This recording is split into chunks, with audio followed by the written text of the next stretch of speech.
नमस्ते दोस्तों, मैं योगेश माने इग्नाइट एकेडमी के इस वीडियो सीरीज में आपका स्वागत करता हूँ। आई होप कि आप सभी लोग अच्छे हो, राइट। ये हमारा सेकंड सब्जेक्ट है। इसके पहले ही हमने रेफ्रिजरेशन एयर कंडीशनिंग देख लिया है। अब फ्लूइड मैकेनिक्स की बारी है। मैंने रेफ्रिजरेशन एयर कंडीशनिंग में भी आपको ये बात समझाई थी कि नोट्स ओरिएंटेड होना कितना ज़रूरी है, क्योंकि बुक के लिए एक तो बुक है नहीं, बहुत सारे बुक है। कुछ लोग सेंजल में लगे पड़े हैं, कुछ लोग मोदी एंड सेठ में लगे पड़े हो, ओके। कुछ लोग बंसल देख रहे हैं, ओके। ये सभी यहाँ रोक दो, कोई ज़रूरत नहीं है इन किताबों की। किताबें पढ़ना बहुत अच्छी बात है, मगर हमें टाइम को भी देखना पड़ता है, राइट। सो आप फ्लूइड मैकेनिक्स में भी मैं जितना पढ़ा रहा हूँ उतना पढ़िए, ओके, उतना पढ़ लीजिए।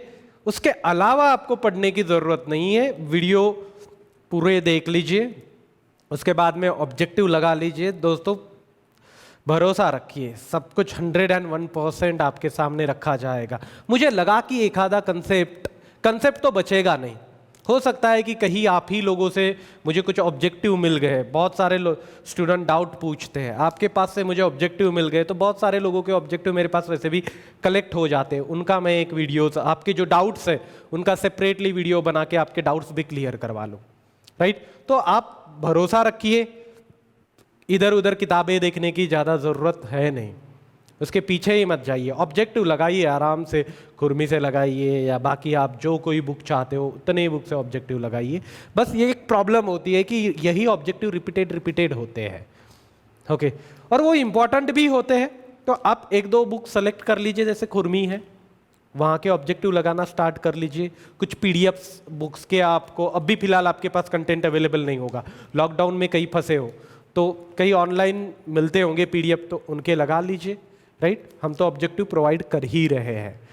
अगेन, फ्लूइड मैकेनिक्स 20 क्वेश्चंस, काफी इंपॉर्टेंट सब्जेक्ट। 20 क्वेश्चन मतलब आप समझ सकते हो, 20 × 2 40, 20 × 2 40 मार्क्स के लिए। पहला पढ़ चुके हैं हम। कौन सा सब्जेक्ट था? RAC। 10 question × 2, 20 marks plus 40 marks, 60 mark हो गए। अभी आने वाले भी कुछ सब्जेक्ट है, राइट। मार्क ऐड करते करते जा रहे हैं। नोट्स बहुत लंबी नहीं है, ओके, नोट्स भी छोटी ही बनेगी। रनिंग नोट्स बनाते जाइए, जैसे मैंने लास्ट वीडियो में भी आपको बताया था। जितना अपने खुद का कंटेंट बनाते जा सकते हो उतना बनाइए, काफी अच्छा होगा आपके लिए। क्लियर दोस्तों? सो directly I will start with a fluid mechanics. Fluid mechanics से स्टार्ट करेंगे। फ्लूइड मैकेनिक्स क्या है दोस्तों? What is a fluid? क्या होता है फ्लूइड? क्या है फ्लूइड? एक डिफॉर्म होने वाला सब्सटेंस है, ओके। फ्लूइड क्या है? एक डिफॉर्म होने वाला सब्सटेंस है, ओके। जिन चीजों को आप डिफॉर्म कर सकते हो उनको आप फ्लूइड बोल सकते हो। डिफॉर्म पता है सभी को, डिफॉर्म मतलब फ्लो होना, राइट। डिफॉर्म कर रहा हूं मैं, डिफॉर्म हो रहा हूं मतलब झुक रहा हूं, फ्लेक्सिबिलिटी है। क्लियर? सो आप चाहते हैं कि आपका फ्लूइड का फ्लो हो, मतलब फ्लूइड डिफॉर्म हो। ऐसे ही थोड़े ना डिफॉर्म होगा कि चलो नहीं, डिफॉर्म होने के लिए बोल दिया, हो रहा है डिफॉर्म, नहीं। उसको कुछ फोर्स अप्लाई करना पड़ेगा, कुछ स्ट्रेस अप्लाई करना पड़ेगा, तब जाके वो डिफॉर्म होगा। मतलब समझ लीजिए, मैं सिंपल सा एक एग्जांपल दे रहा हूं, आपने कहीं देखी होगी ये डायग्राम। इसको मैंने बोल दिया भाई तू जाके डिफॉर्म हो, ऐसे ही डिफॉर्म होगा क्या ये? बिल्कुल नहीं। तो इसको डिफॉर्म होने के लिए क्या करना पड़ेगा? डिफॉर्म होने के लिए मुझे एक फोर्स लगाना है। कैसे फोर्स लगाऊंगा मैं? डिफॉर्म होना मतलब सीधे आगे की तरफ जा रहा है वो। कैसे जाएगा? उसी डायरेक्शन में, जिस डायरेक्शन में मैं चाहता हूं कि डिफॉर्म करूं, उस डायरेक्शन में मैं फोर्स लगा दूं, उस डायरेक्शन में मैं फोर्स लगा दूं। तो मैं यहां एक स्ट्रेस के फॉर्म में फोर्स लगाता हूं, एक स्ट्रेस के फॉर्म में फोर्स लगाता हूं। अब उस स्ट्रेस को मैंने बोला शियर स्ट्रेस। क्या बोला है? Shear stress.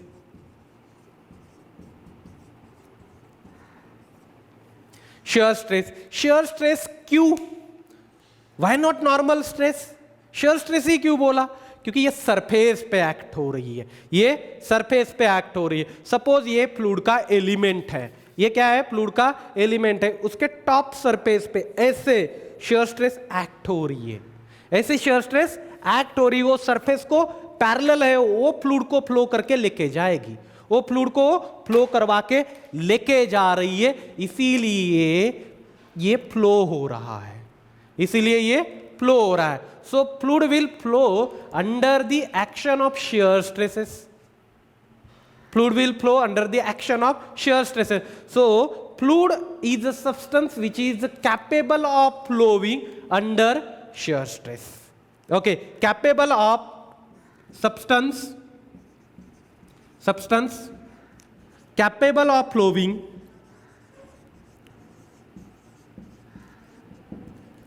under shear stress.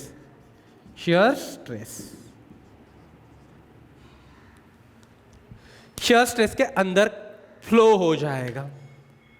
अब देखो दोस्तों, फ्लूइड के फ्लो के लिए खाली डिफॉर्मेशन नहीं चाहिए, हमें खाली डिफॉर्मेशन नहीं चाहिए। जैसे कि ये एक एलिमेंट था, ये पकड़ लीजिए, ये सब्सटेंस है, फ्लूइड का एलिमेंट है, आपने इसके ऊपर शियर स्ट्रेस अप्लाई कर ली। क्या किया आपने? शियर स्ट्रेस अप्लाई किया। फिलहाल वो यहां है, कुछ समय के बाद आगे जाएगा, यहां चला गया, और थोड़ा समय होगा और आगे जाएगा। फ्लो हो रहा है ना भाई, पानी का फ्लो हो रहा है, मतलब जगह पे पानी रह रहा है क्या? नहीं, वो यहां है अभी, कुछ समय के बाद आगे तक पहुंच जाएगा, कुछ समय के बाद उसके आगे तक पहुंच जाएगा। क्लियर? फ्लो हो रहा है कंटिन्यूअसली, अपनी जगह चेंज कर रहा है, अपनी जगह चेंज कर रहा है, वही हो रहा है। ये एलिमेंट शियर स्ट्रेस तो एक्ट हुई थी, कुछ 5 सेकंड के बाद यहां पहुंच चुका है, 10 सेकंड के बाद यहां, 15 सेकंड के बाद और आगे। क्लियर? अब ये पहले के रिस्पेक्ट में ये पोजीशन बन गई, 15 सेकंड के बाद पहले यहां इस पोजीशन पे था, अब वो यहां तक चला गया। जैसे जैसे टाइम बढ़ेगा वो आगे आगे जा रहा है। क्यों आगे जा रहा है? क्योंकि शियर स्ट्रेस लगी हुई है, पैरेलल टू सरफेस है, ये धक्का दे रही है, समझ लेना, सिंपल भाषा में धक्का दे रही है, धक्के की वजह से आगे जा रहा है। मुझे कोई पीछे से धक्का दे दे तो ऑब्वियसली मैं आगे जाऊंगा, राइट? कितना आगे जाऊंगा, दोनों चीजों पे डिपेंड करेगा कि धक्के का क्वांटिटी क्या है, कितनी जोर से धक्का दिया गया है, एक मतलब इसका अमाउंट कितना होगा, राइट? और कितने समय में दिया गया है। जितना ज्यादा समय होगा उतना 1-2 सेकंड में मैं आगे चला जाऊंगा, तुरंत जगह की जगह पे हो सकता हूं मैं। क्लियर? सो मुझे ये एक समझना है, मुझे खाली डिफॉर्मेशन नहीं चाहिए। जैसे शाम में था, शाम में आपने देखा होगा कि डिफॉर्मेशन चाहिए था, डिफॉर्मेशन की स्टडी कर रहे थे। हमें यहां खाली डिफॉर्मेशन की स्टडी नहीं करनी है, हमें यहां रेट ऑफ डिफॉर्मेशन की स्टडी करनी है। क्या करना है? We need to discuss rate of deformation. दोस्तों ये क्वेश्चन आईएएस में ऑलरेडी आ चुका है। फ्लूइड मैकेनिक्स में हम क्या डिस्कस करते हैं? हमें फ्लूइड मैकेनिक्स में खाली डिफॉर्मेशन को डिस्कस नहीं करना है, हमें तो रेट ऑफ डिफॉर्मेशन को डिस्कस करना है। कितने समय में डिफॉर्मेशन कितना हो रहा है, इसका रेट हमें डिस्कस करना है। पहला क्वेश्चन कि फ्लूइड मैकेनिक्स में हमें करना क्या है? We need to discuss the rate of deformation of a fluid. एक, डिफॉर्मेशन हो क्यों रहा है? शियर स्ट्रेस के वजह से। काफी इंपॉर्टेंट क्वेश्चन, ऑलरेडी दोनों ही आ चुके आईएएस में। Okay, we need to discuss the rate of deformation in fluid mechanics. क्या लिखोगे? Fluid is a substance which is capable of flowing under shear stress. Mark कर लीजिए यहां शियर स्ट्रेस को, underline कर लीजिए 10-15, क्योंकि क्वेश्चन आ चुका है और आएगा भी, राइट? शियर स्ट्रेस के इन्फ्लुएंस की वजह से डिफॉर्म हो रहा है फ्लूइड, शियर स्ट्रेस के इन्फ्लुएंस की वजह से डिफॉर्म हो रहा है। और पढ़ना क्या है? हमें खाली डिफॉर्मेशन नहीं पढ़ना है, हमें रेट ऑफ डिफॉर्मेशन पढ़ना है, रेट ऑफ डिफॉर्मेशन पढ़ना है। अब शियर स्ट्रेस की वैल्यू कम ज्यादा हो सकती है, ऑब्वियसली कम ज्यादा हो सकती है, उससे डिफॉर्मेशन पे इफेक्ट पड़ेगा, बिल्कुल पड़ेगा, राइट? शियर स्ट्रेस की वैल्यू कम ज्यादा होगी तो डिफॉर्मेशन पे असर जरूर होगा।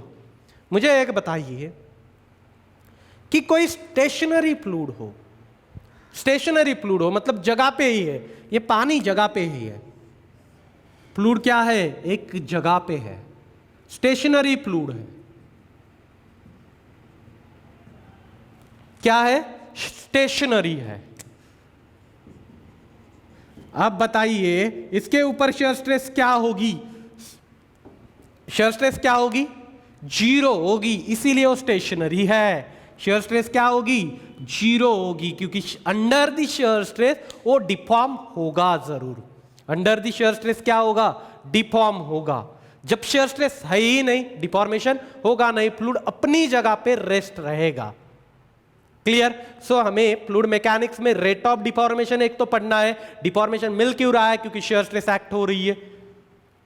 क्लियर? शेयर स्ट्रेस के क्वांटिटी के हिसाब से मेरा डिफॉर्मेशन भी चेंज होगा। क्लियर? अब फ्लूइड मतलब दोनों आते हैं, एक तो लिक्विड आता है, उसमें गैस भी आता है। मोस्टली हम हमारे सब्जेक्ट में जो पढ़ रहे हैं वो लिक्विड से रिलेटेड है, लिक्विड से related. Fluid can be anything, right? So we are discussing liquid, mostly we are discussing liquid in our subject fluid mechanics. Hope you guys are clear about the fluid. Fluid is a substance which is capable of flowing. क्या है, flow होने के capable है। Clear? सो आगे चले, हम आगे चलते हैं, यहां तक लिख लीजिए। वैसे देखा जाए तो बहुत कुछ यहां हम पढ़ सकते हैं पहले इंट्रोडक्टरी में ही, मगर मेरे पढ़ाने का तरीका थोड़ा सा डिफरेंट है। जहां जिसकी बारी आएगी वही वो बताए जाएंगे, तो उससे होगा क्या कि हमें याद रखने के लिए बहुत ईजी जाएगा। मैं यही सब कुछ बता दूंगा, तो आपको अभी फिलहाल कुछ पता नहीं है सब्जेक्ट के बारे में। 2 चीजें यहां बताई मैंने, रेट ऑफ डिफॉर्मेशन, दूसरा shear stress. Rate of deformation और दूसरा शेयर स्ट्रेस। क्लियर? चलिए आगे, हमें अब पढ़ना है फ्लूइड्स की प्रॉपर्टी। सबसे इंपॉर्टेंट टॉपिक है ये, प्रॉपर्टीज ऑफ फ्लूइड। पहला टॉपिक है हमारा प्रॉपर्टीज ऑफ फ्लूइड। 3, 4, 5 आरटीओ में 5 तक क्वेश्चन पहले ही टॉपिक से बने हुए हैं प्रॉपर्टीज ऑफ फ्लूइड से, तो उसे हमें बहुत अच्छे से पढ़ना है। पहली property, property of fluid, topic number 1, property of fluid. Right दोस्तों, शॉर्टकट में लिखना है आपको नोट्स बनाते वक्त, पॉइंट टू पॉइंट बिल्कुल ऐसे रटे हुए डेफिनेशन लिखना नहीं है, ये टाइम कंज्यूमिंग आपके लिए बहुत ज्यादा है, रिवाइज नहीं हो पाएगा वो अच्छे से। Okay, properties of fluid. पहला क्या है, डेंसिटी। डेंसिटी जो रो से दिखाई जाती है, हाईली इंपॉर्टेंट प्रॉपर्टी डेंसिटी। किससे दिखाई जाती है, रो से। डेंसिटी रो से दिखाते। क्या है density? It is the ratio of mass to the volume. It is the ratio of mass to the volume. It is the ratio of mass to the volume. Clear? It is the ratio of mass to the volume. दोस्तों physically कैसे समझ में आए कि चलो ये तो definition है, ratio of mass to the volume क्या है, एक डेफिनेशन है, फिजिकली समझे कैसे हम। देखो दोस्तों, ये एक कंटेनर है, ये क्या है, एक कंटेनर है। मैं अज्यूम करता हूं इस कंटेनर का विड्थ 1 है, सॉरी विड्थ इसे बोलेंगे, विड्थ 1 है, लेंथ 1 है, हाइट 1 है। कितने डायमेंशन है, कोई भी सरफेस उठाई, इसमें 2 डायमेंशन है, दोनों लिखे, इसमें 2 डायमेंशन है, दोनों लिखे, इसमें ये 1 है और ये 1 है, सब कुछ लिखा हुआ है। क्या इसका वॉल्यूम होगा? वॉल्यूम क्या होगा, LBW, राइट? सब कुछ 1 है, 1। हम क्या समझ रहे, डेंसिटी का फिजिकल मीनिंग क्या होगा? What is mean by density? Clear? It is a ratio of mass to the volume. Mass to the volume. अब ये तो फॉर्मूला है, मीनिंग क्या है? तो मीनिंग देखने के लिए दोस्तों मैंने क्या किया, 1 मीटर क्यूब बनाया। 1 मीटर क्यूब वॉल्यूम का एक क्यूब बनाया या कंटेनर बनाया जिसका वॉल्यूम कितना है 1 मीटर क्यूब का। क्लियर? इसके अंदर मैंने क्या किया, सब्सटेंस को ऐड कर दिया, जितना हो सके उतना पैक कर दिया, या पानी बोलिए, जो कुछ बोलना है, जो सब्सटेंस आप ऐड कर सकते हो उस सब्सटेंस को आपने ऐड किया। क्या कर दिया आपने, 1 मीटर क्यूब का वॉल्यूम ले लिया, उस वॉल्यूम के अंदर आपने किसी सब्सटेंस को ऐड कर दिया, कोई भी सब्सटेंस हो, बिल्कुल फुल, कई जगह नहीं है, बिल्कुल पैक है, उस सब्सटेंस को पूरा फिल कर दिया। अब उठाइए उसको बाहर, बाहर निकालिए उस सब्सटेंस को, राइट? अब क्या करना है, क्यूब को खाली, बिल्कुल खाली करना है, उसको उठाना है और उसका मास मेजर करना है। तराजू पता है सबको, तराजू में जाइए, मेजर कर लीजिए उसको। क्या किया हमने, 1 मीटर क्यूब का कंटेनर ले लिया, उसके अंदर जितना सब्सटेंस ऐड कर सकते थे उतना सब्सटेंस हमने ऐड कर लिया, अब उसको खाली कर लिया। जैसे हम सब्जी खरीदने जाते हैं तो उनके पास से कुछ मिलता है हमें कंटेनर, जिसमें हम सब्जी ऐड करते, फिर उसको काउंट कर लेते, फिर उनका वापस कर देते और हम सब्जी लेके आ जाते, या उसको भी घर लेके आ जाते, जिस कंटेनर को नहीं वही रख देते। उसका काम क्या था, उसमें हमने कलेक्ट किया था सबको। तो ये 1 मीटर क्यूब जो है ना, उसका काम क्या है, सब्सटेंस को कलेक्ट करना, पूरा फुल कर दिया उसको। फिर उसके बाद में तराजू के पास चले गए और इसको मेजर कर लिया, इसको मेजर कर लिया। जो मास होगा वो बताएगा डेंसिटी। वो क्या बताएगा, डेंसिटी बताएगा। डेंसिटी का मतलब क्या है, 1 मीटर क्यूब के वॉल्यूम में कितना मास बैठ सकता है, कितना मास एडजस्ट हो सकता है। जितना ज्यादा डेंस है, बहुत ज्यादा डेंस है, इसका मतलब क्या, बहुत सारा मास 1 मीटर क्यूब में बैठ चुका है। बहुत कम डेंस है तो क्या होगा, बहुत कम मास बैठ चुका है। जैसे एयर लीजिए, ओके, एयर कितना बैठेगा 1 मीटर क्यूब में, एयर कितना बैठेगा 1 मीटर क्यूब में, भाई 1 kg एयर बैठेगा, मतलब इतने क्यूब में एयर फिल कर लो। ओके, तो इतने क्यूब में एयर फिल कर लो 1 मीटर क्यूब में, तो 1 kg का एयर होगा।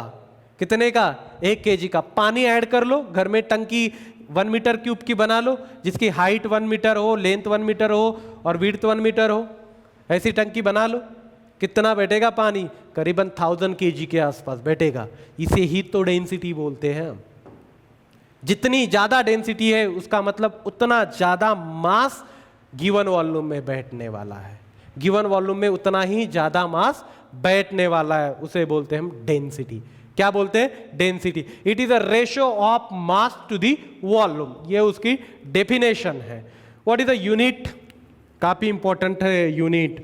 पूरे फ्लूइड मैकेनिक्स में एक तो यूनिट पूछा ही जाएगा क्वेश्चन में, पूरे 20 में से हो सकता है एक क्वेश्चन तो यूनिट पे ही आए, और प्रॉपर्टीज ऑफ फ्लूइड से ही वो यूनिट लगभग होता है। Clear?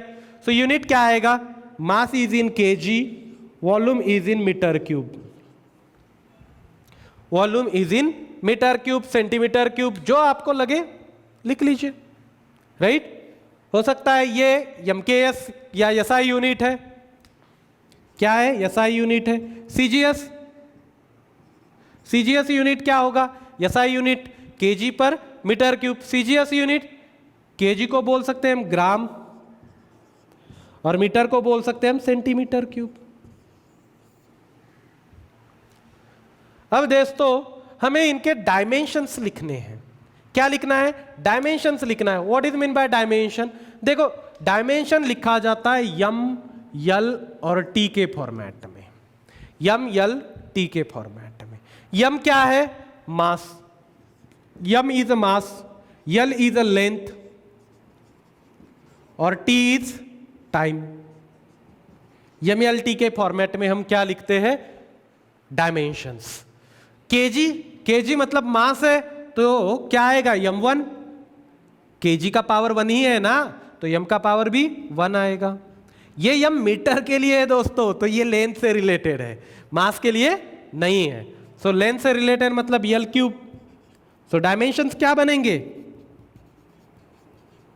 Dimensions are m1 L T minus three, m1 L T minus three. Clear दोस्तों? सो क्या देखा हमने डेंसिटी के बारे में। डेंसिटी क्या है? It is a ratio of mass by volume unit, CGS SI unit, उसके बाद में डायमेंशंस। डायमेंशंस क्या है? ये ऊपर जाएगा, डिप्लोमा वाले ये ऊपर जाएगा तो माइनस होता है दोस्तों, इसलिए माइनस लिखा, राइट। अब कुछ पैरामीटर का डेंसिटी के ऊपर असर होता है, राइट, जैसे कि प्रेशर, टेम्परेचर, उनके साथ डेंसिटी का क्या होता है, राइट। दोस्तों समझ लीजिए कि जब टेम्परेचर बढ़ता है ना तो डेंसिटी कम होती है। मतलब आप ये समझ लीजिए, आप हीटेड एयर यहां इस बॉक्स में ऐड करोगे तो उसका कम मास बैठेगा। हीटेड एयर को इस बॉक्स में ऐड करोगे तो उसका मास कम बैठेगा, मगर प्रेशराइज कर लो, वॉल्यूम कम हो जाएगा, डेंसिटी ज्यादा मास बैठेगा क्योंकि उसका वॉल्यूम कम हो रहा है। सो आप जब प्रेशर बढ़ाओगे तो डेंसिटी बढ़ जाएगी, क्योंकि बहुत ज्यादा प्रेशराइज कर रहे हो यार। आपको कंप्रेस करके इसमें फिक्स कर दिया तो दो चार बैठ जाएंगे हम जैसे इसमें। क्लियर? वही मोटा वाला बिठा दोगे बिना कंप्रेस हुए वाला तो कम बैठेगा। हम कंप्रेस करके एयर उस टंकी में रख देते हैं, देखा होगा आपने पंक्चर वालों के पास, कंप्रेस करके ज्यादा प्रेशर बढ़ा के उस टंकी में फेंक दिया उस एयर को। क्यों किया ऐसे? भाई इसीलिए किया है क्योंकि ज्यादा एयर उसमें एडजस्ट हो जाए, ज्यादा एयर उसमें एडजस्ट हो जाए, राइट। आगे चले। ओके देखो दोस्तों, कुछ लोगों का कहना होता है कि सर ये टाइम पे है ना, प्रेशर, टेम्परेचर ये याद नहीं रह पाता, तो इसको क्या करेंगे? दोस्तों सिंपल जुगाड़ है, PV is equal to M R T. इस v को इधर लेके जाओ, m बाय वी होगा इंटू आर टी, इधर आएगा v, तो ये m बाय टी बने, m बाय वी बनेगा रो, इधर होगा p by R T. So rho is equal to क्या बनेगा? p upon R T, p upon R T. अब मुझे बताइए, प्रेशर बढ़ेगा तो डेंसिटी भी बढ़ जाएगी, प्रेशर बढ़ेगा तो डेंसिटी भी बढ़ जाएगी, टेम्परेचर कम होगा तो डेंसिटी भी बढ़ जाएगी, टेम्परेचर कम होगा तो डेंसिटी भी बढ़ जाएगी। मगर कुछ लोगों का कहना यह होता है कि सर ये तो हम खाली गैसेस के लिए, आइडियल गैस के लिए यूज कर सकते हैं। बिल्कुल दोस्तों, आइडियल गैस के लिए ही यूज करते हैं। किसके लिए यूज करते हैं? आइडियल गैस के लिए। मगर जुगाड़ है, कहीं भी काम करेगा आइडियल गैस। होता तो आइडियल गैस के लिए ही है, होता आइडियल गैस के लिए ही है, मगर जुगाड़ है, कहीं भी काम कर जाएगा। प्रेशर देखो, यहां भी हमने क्या देखा? प्रेशर बढ़ेगा डेंसिटी बढ़ेगी, प्रेशर बढ़ेगा डेंसिटी बढ़ेगी, टेम्परेचर बढ़ेगा डेंसिटी कम होगी। ये टेम्परेचर कम हो रहा है तो डेंसिटी बढ़ रही है, वही। क्लियर? जुगाड़ है, चाहे आइडियल गैस हो नॉन आइडियल गैस हो, ये तो फॉलो, सिचुएशन फॉलो होगी, इक्वेशन फॉलो नहीं होगा। कंडीशंस डिफरेंट होती है आइडियल गैस के लिए, राइट। लिक्विड होगा, लिक्विड के लिए भी ये ट्रू है ना, भले ये इक्वेशन ट्रू नहीं है, हमारा जुगाड़ है याद रखने के लिए। क्लियर? वहां कोई आपको ये थोड़े ना बताएगा भाई कंसेप्ट, भाई जुगाड़ कंसेप्ट साथ में पैरेलली चलाने हैं, राइट। अकेले को लेके नहीं जाना है। क्लियर? अब आगे चलते हैं दोस्तों।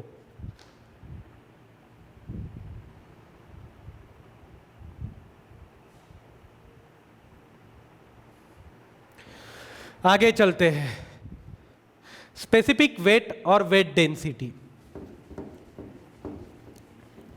स्पेसिफिक वेट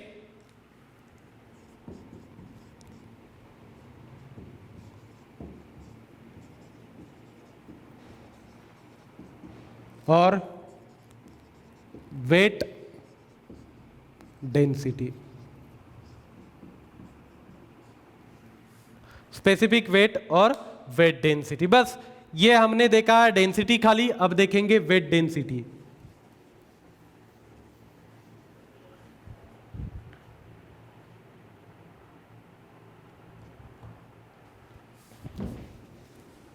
देखो दोस्तों, ये W से दिखाई जाती है वेट डेंसिटी। क्या करेंगे हम, इस वेट डेंसिटी को W से दिखाते हैं। किससे दिखाते हैं? W से। पहले देखी थी डेंसिटी, अब देखेंगे weight density. What is mean by density? पर मीटर क्यूब। डेंसिटी को सिंपल समझना है, पर यूनिट वॉल्यूम जो कुछ है। पहले सिंपल डेंसिटी बोला, इसका मतलब वो मास डेंसिटी थी दोस्तों। डेंसिटी नाम लिया है मैंने, खाली डेंसिटी नाम लिया है, ये मास डेंसिटी है। कौन सी डेंसिटी है? मास डेंसिटी है। क्लियर? खाली डेंसिटी मतलब ये क्या बोला है? Weight density. मास डेंसिटी क्या थी? Mass by volume. क्या थी? Mass by volume. Weight density क्या होगी फिर? वेट डेंसिटी होगी weight by volume. Weight by volume. Weight by volume. What is a weight? Weight होता है रो, सॉरी, वेट कैसे निकालते हो? Mass into gravity. वेट क्या होता है? मास इंटू ग्रेविटी ही होता है ना, divided by volume. Divided by volume. मुझे बताइए ये क्या है? ओहो, mass by volume is mass density. Mass density into gravity. Mass density into gravity. इसका मतलब वेट डेंसिटी बनेगी क्या? Mass density into gravity. Mass density into gravity. Unit क्या है दोस्तों? यूनिट क्या आएगा? न्यूटन। वॉल्यूम का unit metre square, metre cube, sorry. Weight का यूनिट होता है न्यूटन और वॉल्यूम का यूनिट होगा metre cube. Newton metre cube. Newton metre cube is weight density. Is a weight density. So what is the dimension of newton? Newton के dimensions क्या होते हैं? देखो दोस्तों, डायमेंशन समझने, ये क्वेश्चन फिक्स है इन लोगों से। न्यूटन क्या है? फोर्स। न्यूटन क्या है? फोर्स का यूनिट है। और फोर्स क्या होता है? Mass into acceleration. Mass into acceleration. Mass मतलब m1, एक्सेलरेशन का यूनिट क्या है? मीटर पर सेकंड स्क्वायर। सो ये आएगा L1। मीटर मतलब लेंथ है दोस्तों, L1, और T divided by T square, मतलब ऊपर जाएगा तो T⁻²। T⁻², कोई रटने की जरूरत नहीं, टाइम पे बन जाएगा। इतना भी कम समय मेंस में नहीं होता है। सो ये आएगा m1 L1 T-2। ये मीटर क्यूब मतलब L3, तो ये बनेगा m1, ऊपर जाएगा 1 कैंसिल होगा, तो ये रहेगा -2 T-2। ये डायमेंशंस है किनके? स्पेसिफिक वेट के और वेट डेंसिटी के। फॉर्मूला किसका है? Dimensional formula of weight density. ये वेट डेंसिटी का है। क्लियर? हमने डेंसिटी का भी देखा, वेट डेंसिटी का देखा। फिर इन दोनों में डिफरेंस क्या है? क्यों अलग अलग से डिफरेंस डिफाइन किए हैं? वेट डेंसिटी और डेंसिटी में डिफरेंस क्या है दोस्तों? वेट डेंसिटी और डेंसिटी में क्या डिफरेंस है यहां देख लीजिए। डेंसिटी एब्सोल्यूट क्वांटिटी है। डेंसिटी क्या है? It is absolute quantity. Absolute quantity का मतलब क्या है? ब्रह्मांड में कहीं भी जाइए, ये इसकी वैल्यू चेंज नहीं करने वाली। कहीं भी जाइए, राइट? सूर्य पे जाइए, चंद्र पे जाइए, या कहीं भी जाइए, एब्सोल्यूट क्वांटिटी का मीनिंग क्या है? ये अपनी वैल्यू चेंज नहीं करेगी। मगर हमें बचपन से एक एग्जाम्पल बताते आए हुए हैं कि वेट चेंज होता है मगर मास चेंज नहीं होता है। मून पे जाइए, वेट चेंज हो जाता है। क्यों? क्योंकि ग्रेविटी चेंज हो रही है। ग्रेविटी एब्सोल्यूट नहीं है। ग्रेविटी तो हर जगह चेंज होती रहती है। मून पे अलग है, सन पे अलग है, कहीं और जगह अलग है। ओके, मास चेंज नहीं होता। मास कहीं भी जाइए, मेरा जितना मास है ना 70 kg, सन पे, मून पे, कहीं भी सेम रहेगा। ओके, वॉल्यूम भी तो सेम है। ऐसे नहीं है कि इंडिया में देखा, ओके, वॉल्यूम मतलब 1 मीटर क्यूब हो गया और उसी चीज का वॉल्यूम यूएस में 2 मीटर क्यूब हो गया। ये कुछ होना नहीं है। ये भी एब्सोल्यूट हुई, ये भी एब्सोल्यूट है। तो ये एब्सोल्यूट क्वांटिटी बनती है। दुनिया में कहीं भी जाइए, इसकी वैल्यू सेम रहेगी। यहां ये डेंसिटी तो सेम रहेगी, मास डेंसिटी सेम रहेगी, मगर gravity will changes, gravity will changes due to location. मतलब मून के ऊपर 1/6 है, यहां 1 होगी तो ग्रेविटी चेंज होती है। ग्रेविटी चेंज होने की वजह से वेट चेंज होगा, वेट चेंज होने की वजह से वेट डेंसिटी चेंज होगी, वेट डेंसिटी चेंज होगी। क्या यूनिट है वेट डेंसिटी का? न्यूटन पर मीटर क्यूब, न्यूटन पर मीटर क्यूब। तो दोस्तों याद रखना है आपको, क्या याद रखना है? सो what is a fluid flow? What is a fluid? Fluid is a substance which is capable of flowing under the influence of shear stress. Right?